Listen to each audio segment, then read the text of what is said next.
həmin məlumatları vaxtında təqdim eləməyə çalışacağıq. Mənlə bu qədər, buyurun, söz sizdə.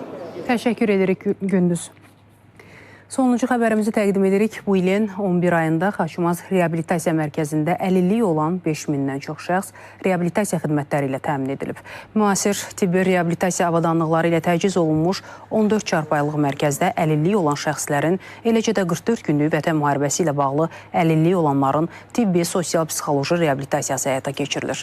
Müəssisədə müalicəvi bədən tərbiyəsi, fizioterapiya, müalicəvi masaj, hovuz, psixoterapiya, logoped, əmək terapiyası və digər istiqamətlərdə xidmətlər göstərilir.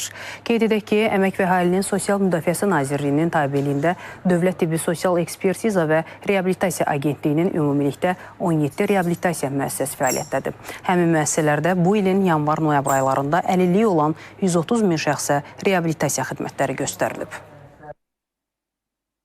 Agentliyimizin 2026-cı il üzrə də əsas hədəflərindən mən qeyd eləmək istəyirəm ki, əhatəliyin artırılması, əlçatanlığın artırılması, mütəmadi olaraq beynəlxalq təcrübənin araşdırılması, ən yaxşı metodikaların tətbiq edilməsinə ibarət olacaqdır ki, növbəti illərdə də bu fəaliyyətimizi davam etdirməyi nəzərdə tuturuq. Agentliyimizin əsas prioritet istiqamətlərindən biri də reabilitasiya vasitələrinin təminatıdır ki, bu istiqamətdə Bakı şəhərində yerləşən protez, ortopedik istehsalat və reabilitasiya mərkəzi fəaliyyət göstərir. Demək olar, bütün reabilitasiyalarda oluram. Ən çox elə bu Xaçmaz rayonundakı reabilitasiyada oluram. Buranın həm kollektivi, həm iş prinsipi, həm bizə olunan müalicələr çox gözəldir.